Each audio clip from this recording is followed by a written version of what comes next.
ketua-ketua audit dari ASEAN dan negara yang turut hadir, duta-duta seluruh saya tinggi, terima kasih atas kerjasama yang diberikan untuk menjayakan persidangan yang saya anggap sangat kritikal. Bila kita bicara soal tata kelola dan governance, tunggaknya adalah keupayaan kita memberikan penilaian berdasarkan audit yang profesional. Jadi saya ucap terima kasih, apalagi inisiatifnya tu ASEAN. Kita baru selesai malam tadi sidang ASEAN, negara-negara Teluk, GCC dan China. Pagi tadi di Kuala Lumpur diteruskan dengan sidang usahawan pelabur yang diselenggara oleh Fortune di antara ASEAN, GCC dan China. Saya mohon maaf kerana sedikit terlambat, kerana daripada situ pagi-pagi tadi saya ke ziarah yang dikasihi Kebahaduli Tuanku Sultan Brunei yang sedang dirawat dan istirahat di hospital. Jadi minta maaf kerana agak sedikit terlambat. It's not in terms of an audit conference, there's no excuse for you to come slightly late. I do apologize because after the international conference of business community, investing community, focusing on digital transformation, AI, I had to spend a bit of time to visit our dear brother, His Majesty, Sultan of Brunei, who's recuperating and resting at the hospital. So I do apologize because you should not come late, particularly to the audit conference. I'll fail the audit in terms of time. So let us talk about ASEAN's commitment. Unity, shared values, reaffirmed during the 46th summit in Kuala Lumpur. But an integral part of this cohesiveness is to ensure that we remain true to our ideals. A community that focuses on responsible and good governance. At the core of this good governance and good governance is to be accountable. Okay, we talk about inclusivity, sustainability, yes. But if you look at the ASEAN Community Vision 2045, the premise is, of course, a responsible and good governance that represents the conscience of the majority of our people, who wants to rid the country of excesses, endemic corruption and waste. That is why I strongly support ASEAN audit institutions to implement this vision, and more so because we have this woman of steel to head as Auditor General.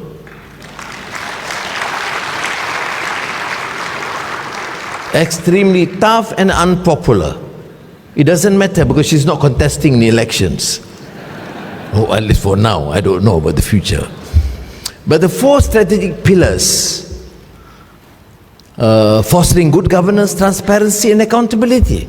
That is why I made a particular reference to strengthening administrative systems in our various countries and across member states.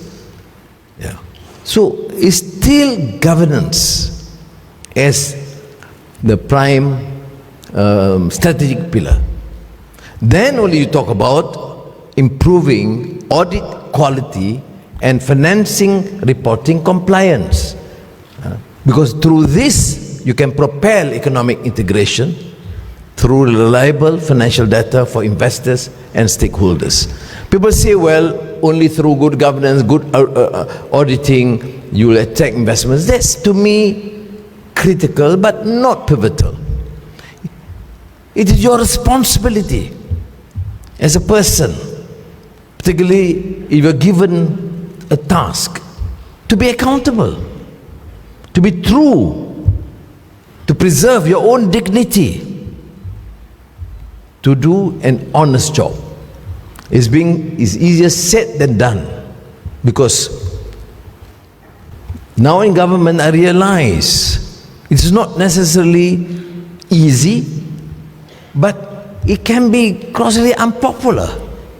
You take action due to the audit report, there will be a stream or coterie of people, vested interests, who will oppose.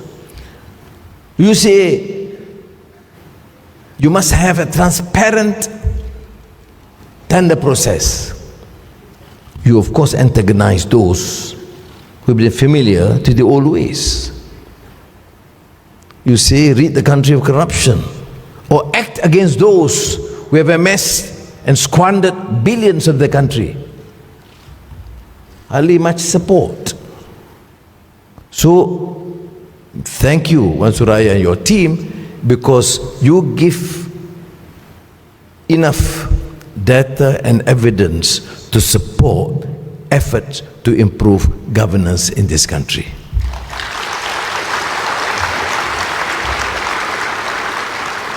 So now we extend beyond this, about upholding the highest standards of transparency and accountability, and through this strengthen anti-corruption frameworks, again through the independence of auditors and regulators.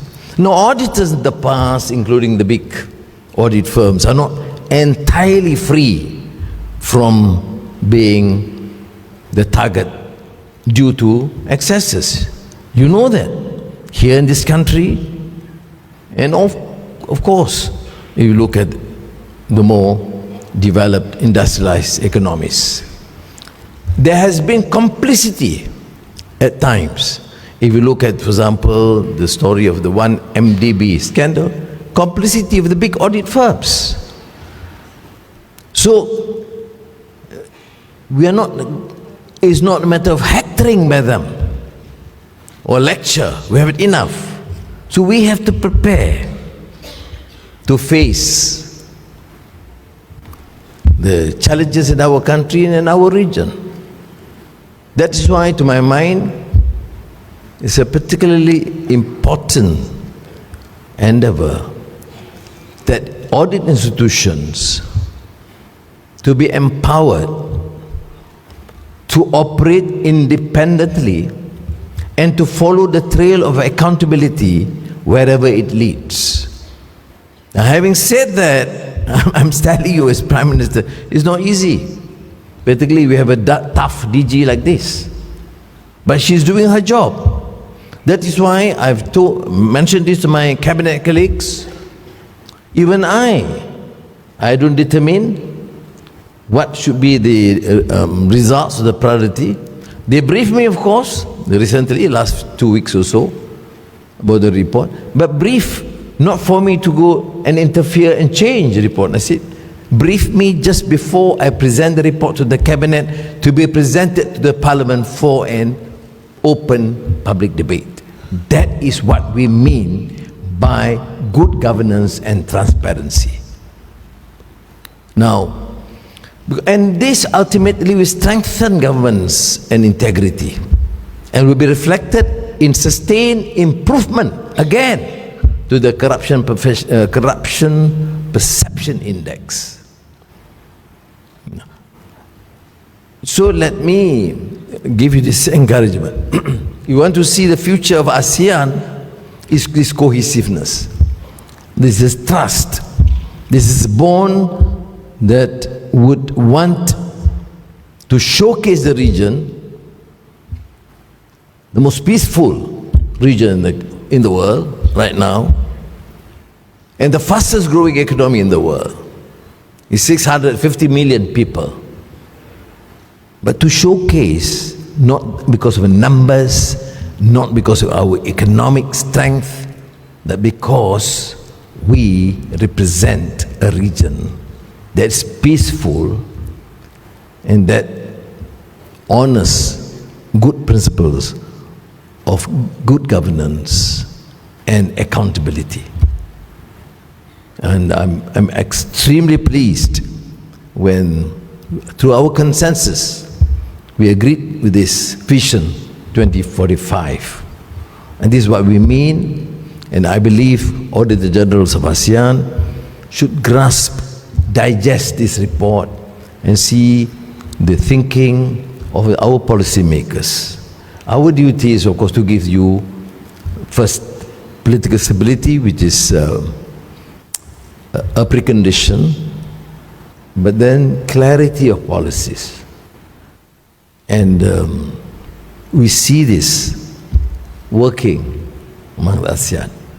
I mentioned this morning that this 26-page statement endorsed by ASEAN leaders, GCC and China. The interest is not to combat or to have contentious debates with the rest, no. We talk about centrality in ASEAN. As an independent country, we should work with everyone for the benefit of our people. So we decided to work with the GCC. And because we are in the region with this growing economic and military power of China, it makes a lot of sense for us to coordinate, work with them. At the same time, the United States remain one of the most important player in terms of investments and trade. So we must continue to engage with EU, with all countries. I must mention Yemen, with the ambassadors saying Yemen is here, Yemen is here. Of course I can see. So do we take that position, and I think that consensus has given this rise. But the principles again, we are talking about AI this morning. I'm really, because you are now focusing on AI. And some talk from OpenAI to ChatGPT, oh, they were all there. So I said, look, can I then extend the discourse a little bit more?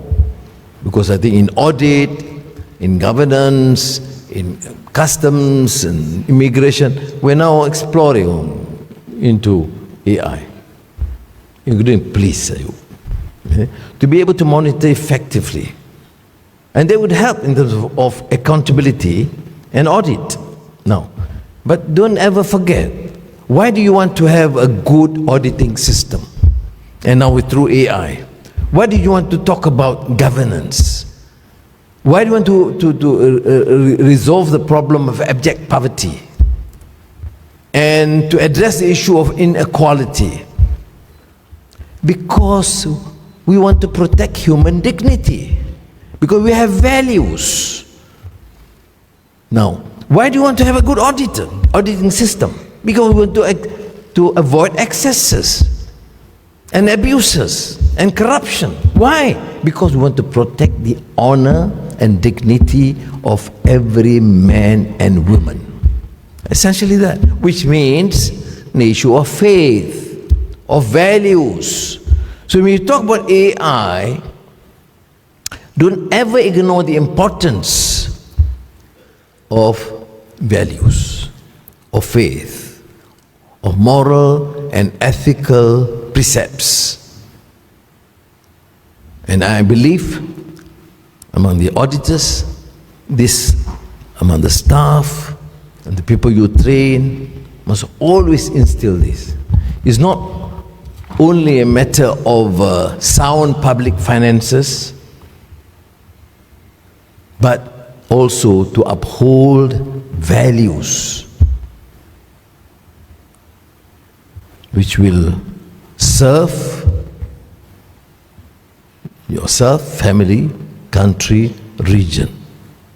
It's about peace, fairness, accountability, and opportunity for all. I hope I'm not digressing from your focus on your discussion, but I feel strongly that without focusing on the issue of human dignity, shared values, common destiny, we are leaving it to the unscrupulous players devoid of morality and ethics. Corruption is tolerated, oppression of man by man is condoned, killings and colonization, they cause so much devastation, is tolerated for 101 reasons. That's why I'm very pleased that one important resolution in the statement is on Gaza. I mean, what such a hypocrisy. This is 2025. We have the best auditors, but we don't audit character and values of the human being. Every day we see children and women being bombed and killed. And it doesn't touch our concern and feeling, because probably their color or their faith. But this is an abandonment of principles and values. You can have a very good audit system.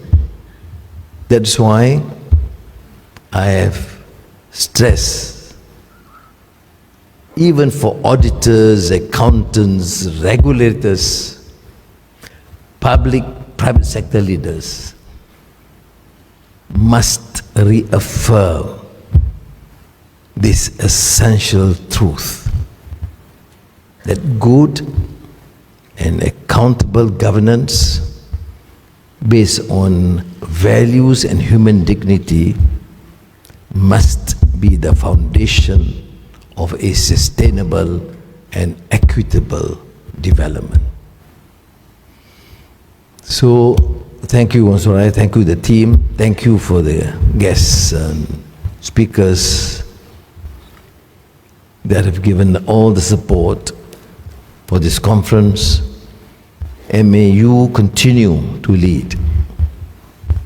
Your auditors, if they are really independent and effective, are as powerful as the Anti-Corruption Commission. And we want them to continue to play that role. Not because they're vicious, not because they're politically biased, but because they honor these core principles and values. How many countries that you have seen, if you understand historical antecedents, they have achieved greatness in the past, but degenerated, declined, purely because of greed, corruption, and abuse, which does not uphold these core principles. Even in Islamic history, you know that the institution of Hisbah, like public accountability, was quite core and fundamental. But we have lost them. We talk about Islam, but then we don't honor, implement the core principles and values about truth, about honor, about human dignity, and Hisbah, which is public accountability. So thank you very much for being patient enough to listen to this morning lecture. But normally, you know, I don't subscribe too much to this text and one surah help prepare. But I share the sentiments here. You can circulate. But normally I choose in conferences such as this, which I think the foundation of good governance, to express what I strongly believe, and I express from the bottom of my heart. So, thank you, terima kasih.